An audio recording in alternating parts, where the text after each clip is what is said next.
Hello नमस्कार friends, हमारे channel में आपका स्वागत है। हम आपको बहुत ही महत्वपूर्ण जानकारी देने वाले हैं अतिथि शिक्षकों के नियमितीकरण को लेकर, पदस्थाई को लेकर।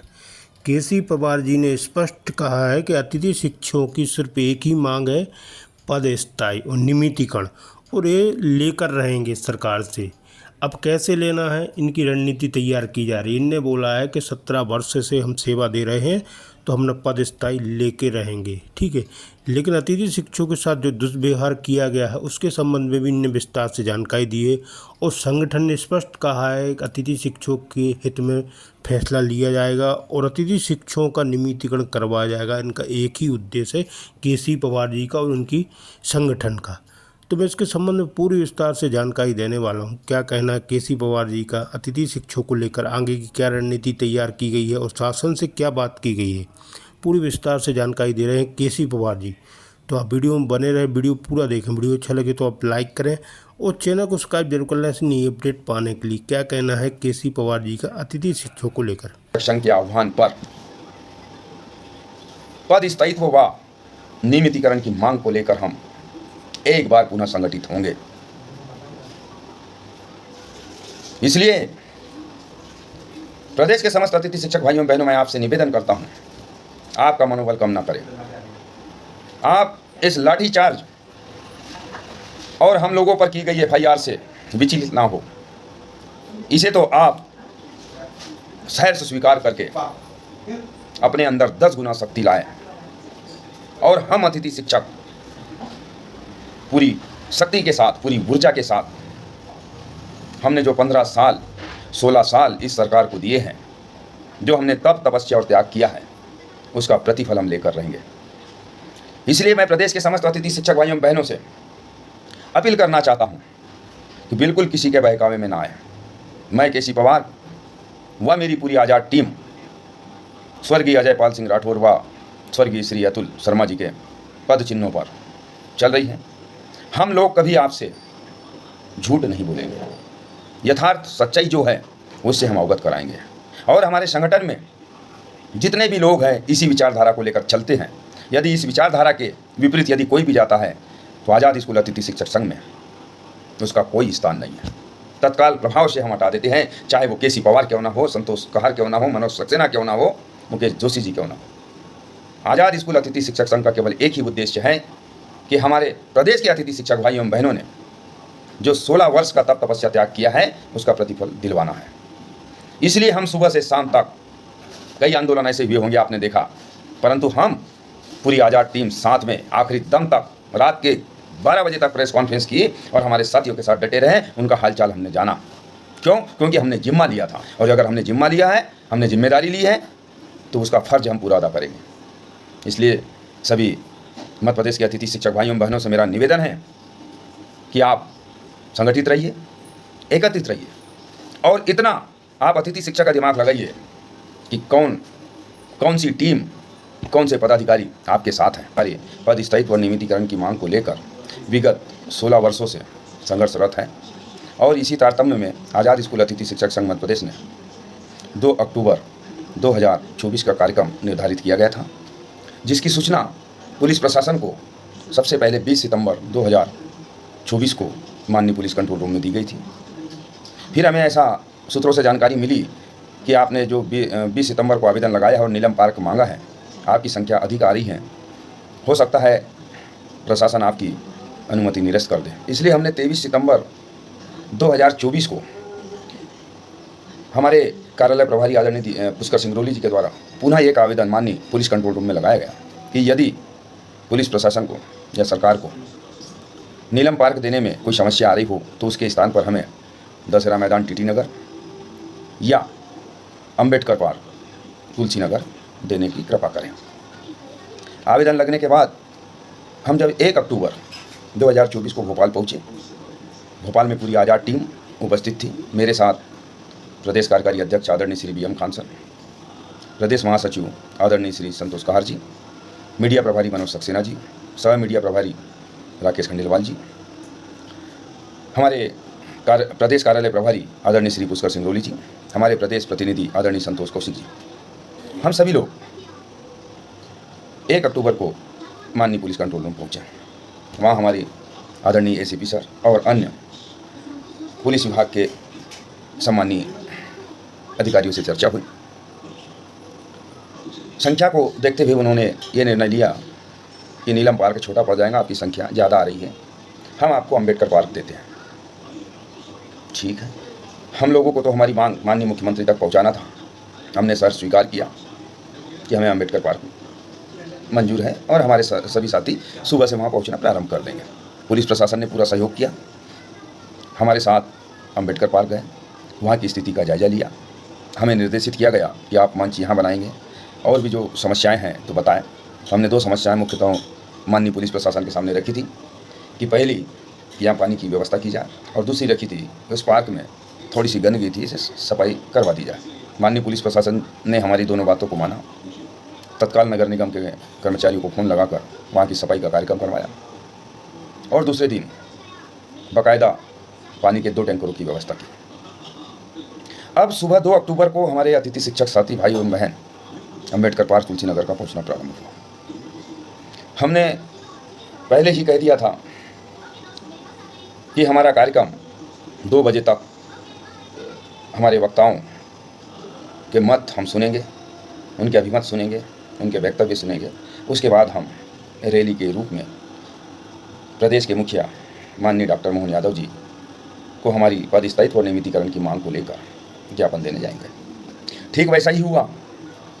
2 बजे तक हमारे अतिथि शिक्षक संघ के जागरूक पदाधिकारियों के वक्तव्य हुए और हमने ठीक 2:15 के आसपास हम मंच से रैली के रूप में निकले। हमें बैरिकेड पर माननीय पुलिस प्रशासन के द्वारा रोक दिया गया। हमारे साथियों ने भी धैर्य दिखाते हुए वहाँ पर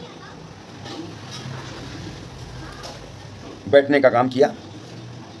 चूँकि 2 अक्टूबर का कार्यक्रम था, गांधी जयंती थी, इसलिए सभी ने भजन कीर्तन, वैष्णव गीत आदि का कार्यक्रम प्रारंभ किया। 2:30 बजे से यह आंदोलन, लगभग 2:30 बजे से यह आंदोलन शाम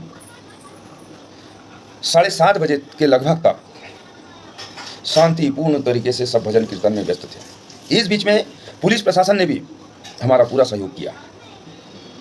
इस क्वार की धूप में हमारे कुछ लोग घायल हुए, उनको पुलिस ने पूरी व्यवस्था दी, पूरा उपचार दिया, एम्बुलेंस से उन्हें अस्पताल भेजा। बीच बीच में मुझसे और आज़ाद टीम के पदाधिकारियों से पुलिस प्रशासन की चर्चा भी चलती रही डेलीगेशन को लेकर। परंतु आप मध्य प्रदेश के सभी अतिथि शिक्षक भाइयों बहन जानते हैं कि मैंने पहले ही स्पष्ट कर दिया था कि यदि डेलीगेशन मिलने जाएगा तो प्रोटोकॉल को देखते हुए प्रदेश के मुख्यमंत्री आदरणीय मोहन यादव जी से, अन्यथा हम किसी से मिलने नहीं जाएंगे। शिक्षा मंत्री जी से मिलने नहीं जाएंगे, वह अन्य किसी मंत्री जी से मिलने नहीं जाएंगे। यदि उन्हें ऐसा लगता है कि हम अतिथि शिक्षक के हित में कुछ अच्छा करना चाहते हैं तो हमारे मंच पर आए और उन्हें जो अपनी घोषणा और जो हमें देना चाहते हैं वो बोल सकते हैं, दे सकते हैं। बढ़िया हमारा भजन कीर्तन का कार्यक्रम चलते रहा, ना किसी को कोई आपत्ति, ना किसी को कोई दिक्कत। अतिथि शिक्षकों ने पूरी शिक्षकीय गरिमा का प्रदर्शन किया, आदर्श व्यवहार किया। किसी भी प्रकार का लगभग 7 साढ़े 7 बजे तक किसी भी प्रकार की कोई ऐसी कोई सूचना नहीं। अब अचानक ये होता है कि जब माननीय पुलिस प्रशासन से हमारी चर्चा हुई, उन्होंने बार बार निवेदन मुझसे किया कि आपका एक प्रतिनिधिमंडल हम सीएम हाउस भेज रहे हैं। परंतु मेरे प्रदेश के अतिथि शिक्षक भाइयों बहनों से कमिटमेंट था कि यदि प्रतिनिधिमंडल जाएगा तो माननीय मुख्यमंत्री महोदय से ही चर्चा होगी, भेंट होगी, तभी जाएगा। फिर हमें पुलिस प्रशासन के माननीय अधिकारियों द्वारा बताया गया कि हम ये गारंटी नहीं लेते हैं कि माननीय मुख्यमंत्री जी से आपकी भेंट हो जाए। हम इतना कर सकते हैं कि आपका डेलीगेशन माननीय मुख्यमंत्री के निवास भेज सकते हैं। मैंने और पूरी आज़ाद टीम ने, पूरे जिला अध्यक्षों ने निर्णय लिया कि हमने हमारे आम अतिथि शिक्षक भाइयों बहनों से जो कमिटमेंट किया है वो तो इसके खिलाफ है। हमने पुलिस प्रशासन को साफ मना कर दिया कि यदि मुख्यमंत्री जी मिलना चाहते हैं तो प्रोटोकॉल के तहत हम उनके निवास जाएंगे, क्योंकि वो हमारे मंच पर नहीं आ सकते, प्रोटोकॉल रहता है। ये हमारी चर्चा चलती रही। इसके बीच हमारे भजन कीर्तन चलते रहे। लगभग 7:30 8 बजने का समय रहा होगा। हमारे अतिथि शिक्षक साथी और स्वयं मैं खुद भजन कीर्तन में हम लीन थे। हम अचानक ये देखते हैं कि बगैर सूचना और बगैर अंतिम चेतावनी देते हुए पुलिस प्रशासन ने व्हिसिल बजाते हुए एकदम से लाठीचार्ज प्रारंभ कर दिया, शुरू कर दिया। हम समझ नहीं पाए, हम समझ नहीं पाए लाठीचार्ज जैसे ही शुरू होता है, हमारे अतिथि शिक्षक भाइयों बहन इधर उधर भागने लगे, भगदड़ मच गई, अफरा तफरी मच गई। मैं खुद भी सामने ही था, मेरे साथ कम से कम हजारों अतिथि शिक्षक मेरे साथ चल रहे थे। हम लोगों को धरना स्थल से खदेड़ दिया गया। ठीक है, हमें धरना स्थल से खदेड़ दिया, हमें कोई दिक्कत नहीं है, परंतु जब हम धरना स्थल से बाहर रोड पे आए तो हमें पुलिस प्रशासन के द्वारा मुझे और मेरे पूरे 15-20 हज़ार लोग जो आए थे, उन साथियों को रोड पर दौड़ा कर पीटा गया, मारा गया। एक नहीं, दो नहीं, 5-5, 6-6 किलोमीटर तक भोपाल की धरा पर हमें दौड़ाया गया, मारा गया, पीटा गया। ये वीडियो सभी मीडिया बंधुओं के पास सभी सोशल साइट पर उपलब्ध है। कई लोगों को चोटें आई, कुछ लोग अस्पताल में भर्ती हुए।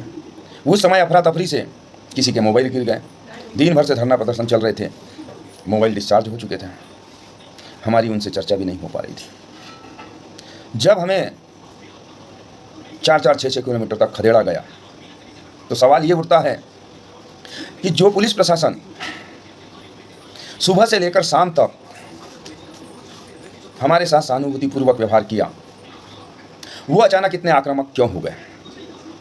ऐसा कौन सा फोन आया, ऐसा किसका आदेश आया कि हम अतिथि शिक्षकों पर बगैर अंतिम चेतावनी जो कि पुलिस के द्वारा दी जाती है वो भी नहीं दी गई, और एकदम से अंधेरे का फायदा उठाते हुए हम अतिथि शिक्षक भाई बहनों पर लाठीचार्ज किया? कौन सा मेल था, किसका फोन था, किसके आदेश पर यह किया गया? सवाल ये उठता है। उसके बाद हमारे साथियों को भोपाल के अलग अलग रोडों से हमारे साथी इधर उधर तितर बितर हो गए, परंतु उन्हें धरना स्थल छोड़ने के बाद भी नहीं छोड़ा गया। जो जहाँ दिखे वहाँ उन्हें दौड़ा कर भगाया गया कि आप कमलापति स्टेशन जाइए, नादरा बस स्टैंड जाइए, या फिर मेन स्टेशन जाइए। वहाँ तक पुलिस हम लोगों के साथ रही। तो साथियों, मैं ये पूछना चाहता हूँ प्रशासन से, सरकार से, क्या हम कोई आतंकवादी है, क्या हम कोई अपराधी है, या कोई हम नक्सलवादी हैं तो हमारे साथ ये व्यवहार किया गया? मेरा क्या गुनाह था? मेरा गुनाह इतना था कि 2 सितंबर 2023 को माननीय मुख्यमंत्री महोदय तात्कालिक आदरणीय श्री शिवराज सिंह चौहान जी ने जो घोषणा की थी, उन घोषणाओं के आदेश लेने के लिए मैं और मेरे प्रदेश के समस्त अतिथि शिक्षक भाइयों बन गए थे। हमने अलग से कोई मांग नहीं करी, हमने अलग से कोई चीज़ नहीं मांगी, हम तो केवल वही मांग रहे थे जो इस सरकार ने हमें बोला था। फिर हमारे साथ आतंकवादी, नक्सलवादी जैसा व्यवहार क्यों किया गया? आप क्या चाह रहे थे कि आज़ाद स्कूल अतिथि शिक्षक संघ के इस शांतिपूर्ण धरना प्रदर्शन को बल के आधार पर कुचलना चाह रहे थे, परंतु सरकार ये गलतफहमी में है कि आपने बल का प्रयोग करके आज़ाद स्कूल अतिथि शिक्षक संघ का मनोबल कम किया है या उन्हें कमजोर किया। आपकी ये गलतफहमी मैं निकाल देना चाहता हूं। आप ये सुनिए कि इस लाठीचार्ज और झूठी फर्जी FIR के बाद प्रदेश का एक अतिथि शिक्षक मजबूत हुआ है, और अब एक अतिथि शिक्षक अपने परिवार के सहित आज़ाद स्कूल अतिथि शिक्षक